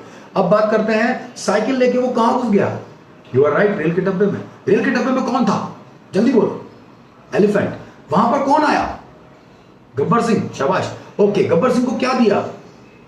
कॉकरोच। कॉकरोच में से कौन निकला? नरेंद्र जी मोदी। नरेंद्र भाई मोदी कहां पहुंचे? ब्लू कलर की बस में। You are right, blue colour की बस में क्या था? Green apple. तो फिर आप ठीक है। ग्रीन एप्पल के अंदर क्या निकला बताइए जल्दी से। Okay, colourful birds. Colourful birds कहां पहुंच गई? अगर आपको याद आ रहा है ट्यूबलाइट पे, तो आपका दिमाग बहुत तेज काम कर रहा है। ट्यूबलाइट में से क्या निकला? You are right, orange snake. Orange snake किसका पीछा कर रहा है? You are right, black coat pant वाले आदमी का। वो कौन है? You are right, Mahendra Singh Dhoni. MS Dhoni कहां पहुंच गए? व्हाइट मारुति कार में। व्हाइट मारुति कार किससे टकरा गई? सोचिए। You are right, black rabbit से। ब्लैक रैबिट किस पे गिर गया? अगेन यू आर राइट, एक ट्री पर। ट्री के बाद क्या है? ट्री के ऊपर क्या था? You are right, Samsung TV. Samsung TV में से कौन बाहर आया? You are right, Samsung TV में से बाहर आया है स्पाइडरमैन। स्पाइडरमैन कहां पहुंचा? Spiderman, you are right, Spiderman is in swimming pool now. Swimming pool का पानी किस पे गिरा? You are right, Baba Ramdev. Baba Ramdev जो है वो क्या कर रहे हैं वहां पर, उनके हाथ में देखिए क्या है, मैंगो आइसक्रीम। मैंगो आइसक्रीम किसको दे दी? You are right, English teacher को। इंग्लिश टीचर किस पे बैठे हुए हैं? Again you are right, this is cream Honda Activa, और उनके पीछे कौन है? उनका बेटा, नाम बताओ। क्रोकोडाइल। अगर आप पेरेंट्स, आपके बच्चे ने सारे नाम लिए हैं, उनको शाबाशी दीजिए, गले लगाइए। इस वक्त वो बहुत तेज दिमाग के मालिक हैं। सही ट्रेनिंग, सही टेक्निक और सही डायरेक्शन इन्हें बहुत बड़ा आदमी बना सकती है। इन्हें आपके सपने पूरे करने के साथ साथ आपका नाज बना सकती है। सिर्फ एक सही डायरेक्शन की जरूरत है। मेरे पास कुछ क्वेश्चन आ रहे हैं, उससे पहले मैं एक बार इसकी प्रैक्टिस और कराता हूं। आपको यहां तक याद है कि कहां से क्या पूछा? चलो मैं बीच में से पूछता हूं, बताओ ट्यूबलाइट के बाद क्या है? देखा, याद आ गया ना, ऑरेंज स्नेक। चलो बताओ नरेंद्र मोदी जी से पहले क्या है? याद आ गया ना, कॉकरोच। आप उल्टा भी बता सकते हैं, सीधा भी बता सकते हैं, बीच में से भी। ये टेक्निक उल्टा बताने के लिए भी अपने पास टाइम कम है, तो पापा मम्मी को सुना दीजिएगा। कहां से सुनाना है? क्रोकोडाइल, क्रोकोडाइल से पहले Honda Activa, Honda Activa English teacher, उससे पहले मैंगो आइसक्रीम, उससे पहले बाबा रामदेव, उससे पहले, ऐसे याद आता जाएगा आपको, राइट। अभी कुछ मेथड, अभी एक सवाल आया है एक राहुल जी का कि क्या ये सब्जेक्ट पे सभी पे लागू होता है? एग्जैक्टली सेकेंडरी एजुकेशन के हिसाब से बना हुआ और कंपटीशन की प्रिपरेशन करने वालों के हिसाब से। जो लोग सरकारी नौकरी की तैयारी के लिए जीके तैयार करना चाहते हैं उनके लिए, और history, geography, polity, economy, science, mathematics, language, general awareness, definition, derivation, vocabulary, dictionary, long answers, long theory, objective type question, association, formulas, maths, diagram, short answers, abbreviation, इन सब पे काम आते हैं। ये जो मैंने बोला ये सारा का सारा 4 to 10th क्लास का सिलेबस है। कैसे काम आते हैं इसके लिए आपको हमसे जुड़ना पड़ेगा। कैसे काम आते हैं, जैसे मैंने अभी आपको एक मेथड बताया, ये किसी बहुत सारे वर्ड्स का सीक्वेंस याद करने में काम आता है। इसी तरह से ऐसे 14 मेथड्स हैं, उनके लगभग 19 एप्लीकेशंस हैं, एग्जांपल्स हैं, 20 वीडियोस हैं। अभी मैंने एक बताया ना, ऐसे 20 वीडियोस हैं, और 20 वीडियोस से हमारा एक सिलेबस बना हुआ है ब्रेन साइंस का। जैसे एग्जाम्पल के तौर पे आप कार 500 किलोमीटर से 5 लाख किलोमीटर तक चला सकते हैं, लेकिन आप जब कार सीखते हैं तो 100 किलोमीटर में सीख जाते हैं, राइट। तो इसका मतलब यह है कि आपको जिंदगी भर ब्रेन साइंस सीखने की जरूरत नहीं है, आपको केवल वो 20 वीडियोस देख करके वो मेथड सीखने की जरूरत है। सारे मेथड अलग अलग सब्जेक्ट पे कैसे काम आएंगे एक बार में सीख जाएंगे बच्चों। तो यस राहुल जी, ये सारे सब्जेक्ट पे काम आते हैं, एनसीईआरटी ने जो बनाए हैं, क्योंकि सब्जेक्ट को जब आप एक्सट्रैक्ट करोगे, जैसे दुनिया की सारी बिल्डिंग अलग अलग हो सकती है, कोई ताजमहल है तो कोई लाल किला है, कोई आपके शहर का बहुत बड़ा बंगला है तो कोई छोटा सा मकान है, लेकिन ये सारी बिल्डिंगें तोड़ दी जाए तो लास्ट में ईंट, पत्थर, सीमेंट यही निकलेगा। यानी ईंट, पत्थर, सीमेंट, पानी से ही बनती है सारी बिल्डिंगें। बिल्कुल ऐसे ही सारे सब्जेक्ट्स समझने के वक्त अलग अलग सब्जेक्ट होते हैं, याद करने के वक्त वो वास्तव में नंबर्स, पिक्चर्स और वर्ड्स होते हैं। दुनिया की सारी किताबों में ये 3 बातें कॉमन होती है। अगर किताब याद करनी है तो वास्तव में वो किताब नहीं, आप वर्ड, नंबर, पिक्चर याद कर रहे हो। नंबर से नंबर्स की सीक्वेंस, जैसे कि फॉर्मूलाज, आपके हिस्ट्री के डेट्स, या आपके रेसिप्रोकल्स, या आपके डेरिवेशंस, इस तरह की चीजें होती हैं। पिक्चर्स में डायग्राम्स होते हैं, और वर्ड्स, वर्ड से तो सब कुछ बनता है। वर्ड से बनता है सेंटेंस, सेंटेंस से बनता है लॉन्ग आंसर, थ्योरी, चैप्टर, किताब। तो कहने का मतलब है यस, ये सब में काम आता है। इन मेथड का बेस क्या है? दीपक जी पूछ रहे हैं इस मेथड का बेस क्या है। इन मेथड का बेस है आपके ब्रेन की नेचुरल मेमोरी, यानी कि आपके ब्रेन के 2 इंपॉर्टेंट फंक्शन, एसोसिएशन और इमेजिनेशन। साइकोलॉजी ऑफ एजुकेशन की किताब आप सब लोग खरीद लीजिए, आपको बाजार में मिल जाएगी। उसमें चैप्टर्स दिए हुए हैं। एक एसोसिएशन का चैप्टर है जो डॉक्टर थॉर्नडाइक का लिखा हुआ है, जो मेमोरी रिकलेक्शन के टाइम पर, रिटेंशन के टाइम पर कैसे बनती है उस पर बना हुआ है। एक इमेजिनेशन का चैप्टर है, कल्पनाशीलता, वो बीएफ स्किनर का लिखा हुआ है कि स्ट्रॉन्ग मेमोरी बनाई कैसे जाए। आपको बताऊं, जो आपकी सबसे बड़ी तकलीफ है ना, सिलेबस को पक्का याद करना, अच्छी मेमोरी, वो पहले से एजुकेशन साइकोलॉजी में है, किसी दूसरी बुक की जरूरत भी नहीं है। वैसे आप मेरी बुक ले सकते हैं, ब्रेन साइंस लर्निंग, मैंने उसको काफी एक्सप्लेन किया हुआ, लेकिन ये सब पहले से है। इसी तरह से इसके अलावा आपकी सेंसरी मेमोरीज जो होती है, जब वो लाइव मेमोरी में कन्वर्ट होती है। दीपक जी मैं आपको समझाना चाहूंगा, आप मेमोरी बनाते कैसे हैं? आपके ब्रेन में जो मेमोरी है वो कितने फॉर्मेट में, कौन सी होती है, कितने तरह की होती है? मैं बताऊं आपको, 7 तरह की होती है। अब मैं 7 तो बाद में बताता हूं, आपसे एक सवाल पूछता हूं, सेंसेस कितने होते हैं हमारे? How many senses do we have? क्योंकि आपकी इंफॉर्मेशन तो किसी ना किसी सेंसेस के थ्रू ही जाएगी ना ब्रेन के पास, और वही इंफॉर्मेशन मेमोरी बनेगी। तो सेंसेस कितने होते हैं? आप बोल रहे हो कि 5 सेंसेस होते हैं, टच, टेस्ट, स्मेल, ऑडिटरी यानी ऑडियो, विजुअल यानी वीडियो। ये 5 नहीं, 7 सेंसेस होते हैं, 7 senses. Touch, taste, smell, audio, video, ये 5 हो गई। छठी सेंस होती है 6th सेंस, इंट्यूशनल सेंस। जो आपको किसी होने वाली घटना के ऊपर काम करती है, या आपका एक कॉमन इंट्यूशन देती कि नहीं मेरे को मन में ऐसा लग रहा है, मेरी गट फीलिंग कह रही ऐसे। तो दिस इज इंट्यूशनल सेंस। ये वो साइंटिस्ट मानते हैं, जब सिक्स सेंस बोलते हैं, सिक्स सेंस, राइट। और सेवन सेंस होती है कॉमन सेंस, लॉजिकल सेंस या कॉमन सेंस। जिसके पास नहीं होती कॉमन सेंस उसे कहते हैं नॉन सेंस, टीचर कहती है ना, राइट। तो ये 7 सेंसेस जब मिलती है, कॉमन सेंस का मतलब होता है किसी चीज का लॉजिक पता होना, लॉजिकल। तो ये 7 सेंसेस मिलती है तब इंफॉर्मेशन पक्की मेमोरी बन जाती है। पढ़ाई में हम सारे सेंसेस यूज नहीं कर पाते, इफ सिर्फ ऑडिटरी सेंस यूज होता है। सम सुन के ही याद करते हैं, सुन के बार बार दोहराते हैं, लिख के मन में बोलते हैं, पढ़ते वक्त भी बोलते हैं। ये सब ब्रेन सुनता है, सुन के याद होता है। सुन के जो मेमोरी बनती है उसे बोलते हैं रेजोनेंस मेमोरी। ये मेमोरी सबसे पुअर मेमोरी है, इसका रिवीजन छोड़ते ही या इसका रिपीटेशन छोड़ते ही ये वीक पड़ जाती है। लेकिन इसके अलावा जो आपको लाइफ में चीजें याद होती है वो होती है ऑडियो विजुअल लाइव मेमोरी या एक्सपीरियंस मेमोरी। जब आपके 7 के 7 सेंसेस एक साथ जुड़ते हैं तो इंसिडेंट मेमोरी बनती है, यानी घटनाएं। हमें जिंदगी में घटनाएं ही याद होती है। मूवी भी घटना के तौर पे हमें याद हो जाती है। मूवी कभी हम याद करने के लिए नहीं देखते, फिर भी याद हो जाती है। पढ़ाई हम याद करने के लिए करते हैं, फिर भी याद नहीं होती, क्योंकि पढ़ाई घटना के फॉर्मेट में नहीं है, एक इंफॉर्मेशन एक सब्जेक्ट के फॉर्मेट में है। इसे घटना बनाने से ही लाइफ में वो पक्का हो सकती है। तो इसका सबका बेस है एजुकेशन साइकोलॉजी, एजुकेशन टेक्नोलॉजी और एजुकेशन फिलॉसफी। ये आज का हमारा टॉपिक नहीं है, कभी होगा तो मैं और डिटेल में आपको बताऊंगा। क्या ये क्लास ऑनलाइन ली जा सकती है? बिल्कुल ऑनलाइन ली जा सकती है। हमारा एक ऑनलाइन सॉफ्टवेयर है, उसका नाम है डिजिटल माइंड। इस सॉफ्टवेयर की मदद से आप ये सारे चैप्टर्स पढ़ के ये सब कुछ सीख सकते हैं। टोटल 20 चैप्टर्स हैं।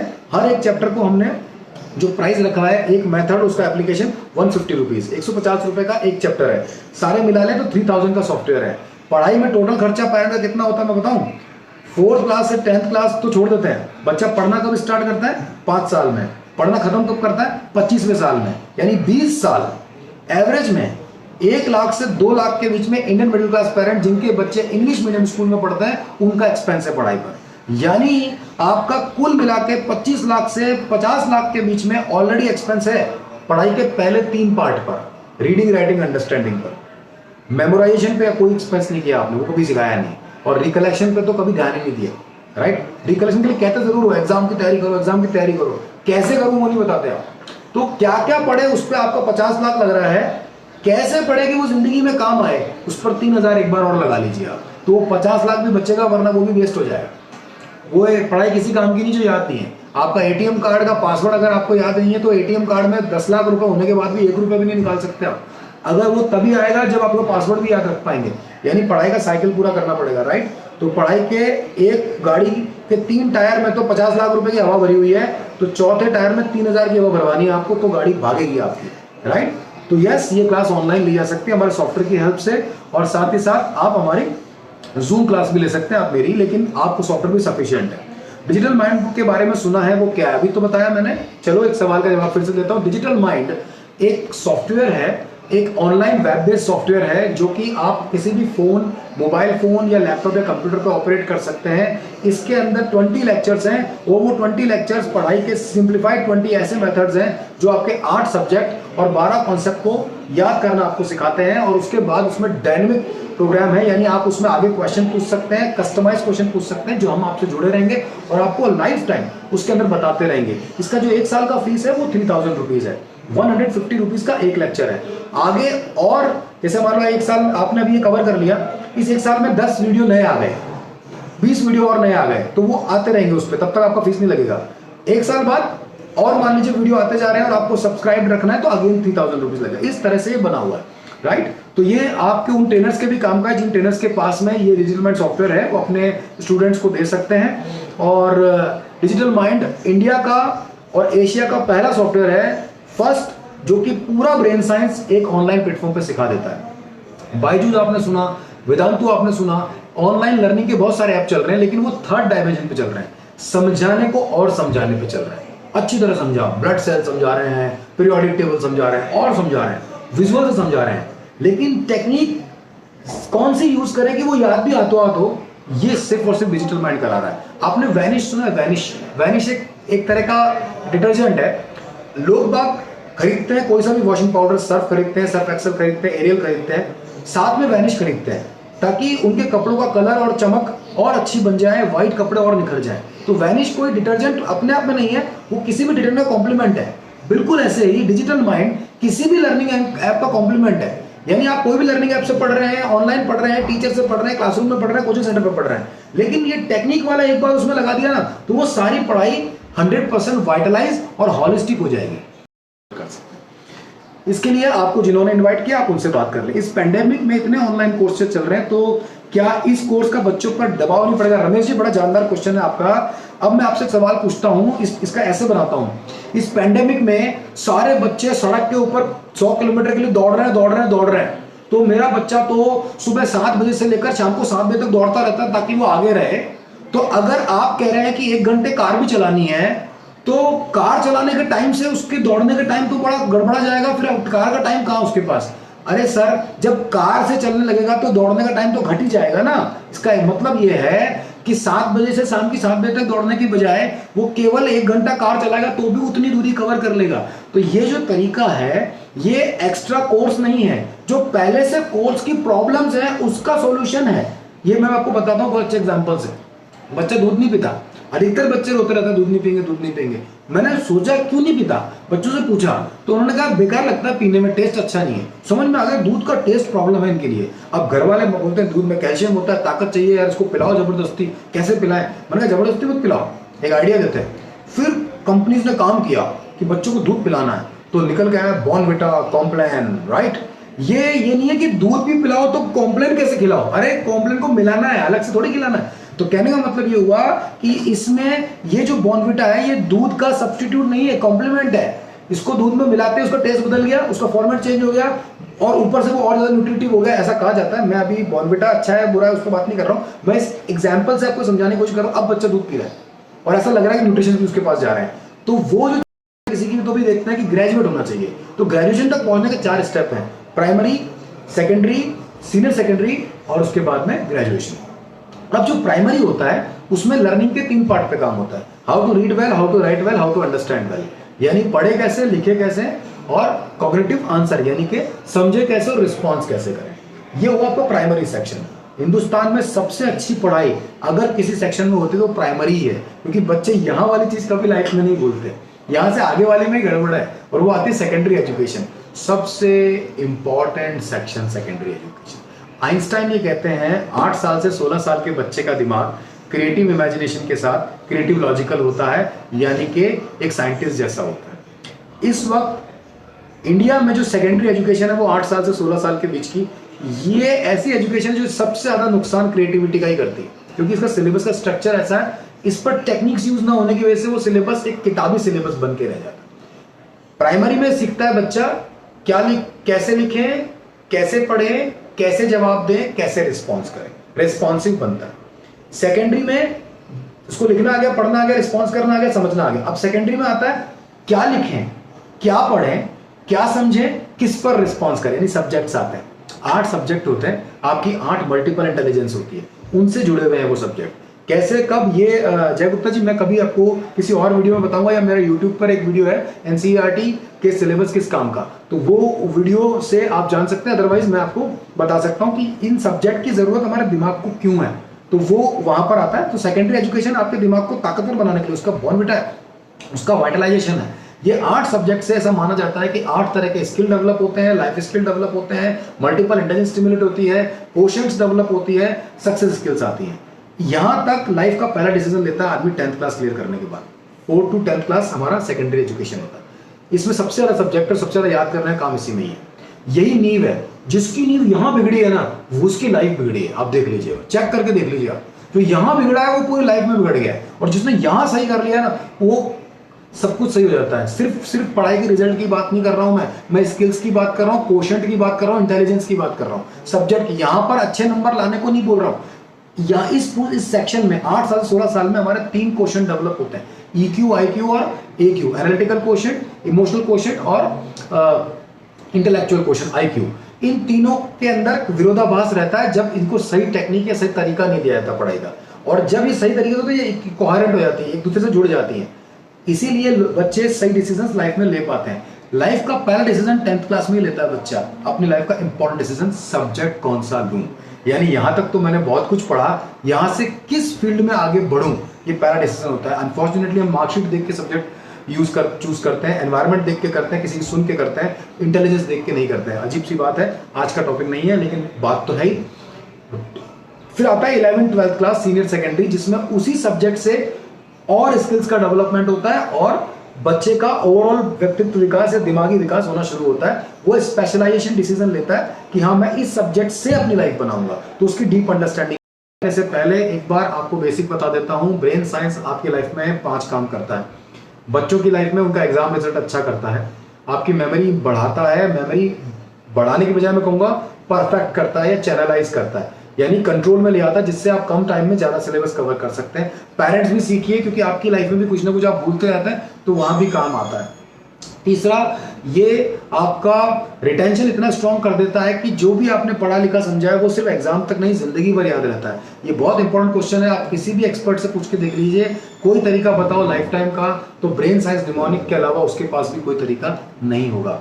और चौथा जो इसमें फायदा होता है वो होता है एक्यूरेट रिकलेक्शन, और पढ़ाई इंजॉयबल बनती है, पढ़ाई में मजा आता है। जैसे उस लिस्ट को याद करने में मजा आया था ना अभी, वैसे पढ़ाई में मजा आने लगता है, क्योंकि हर इन्फॉर्मेशन जब पिक्चर फॉर्मेट में चलती है तो वो इन्फॉर्मेशन नहीं रहती, वो इंसिडेंट बन जाती है और इंसिडेंट्स याद हो जाते हैं।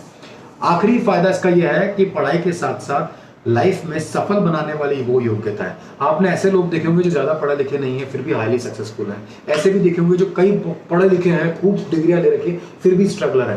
यानी पढ़ाई में सिर्फ और सिर्फ लाइफ में पढ़ाई नहीं, बल्कि कुछ और स्किल्स की जरूरत होती है जो सफल बनाती है, जिसका टाइम आज के बच्चों के पास नहीं है। तो ये बच्चों का टाइम पढ़ाई का कंट्रोल करती है और बच्चों को एनवायरमेंटल ऑब्जर्वेशन का स्ट्रॉन्ग कर देती है, जिससे उनमें लाइफ स्किल्स डेवलप होती हैं, हॉलिस्टिक सक्सेस स्किल्स डेवलप होती है। यानी बच्चा 4 to 10 तो पढ़ाई में यूज करता है और जिंदगी में बाद में यही चीज उसका तेज दिमाग का मालिक बनाने की वजह से उसकी एक जबरदस्त सक्सेसफुल पर्सनैलिटी बन सकती है। तो ये सब इसके फायदे हैं।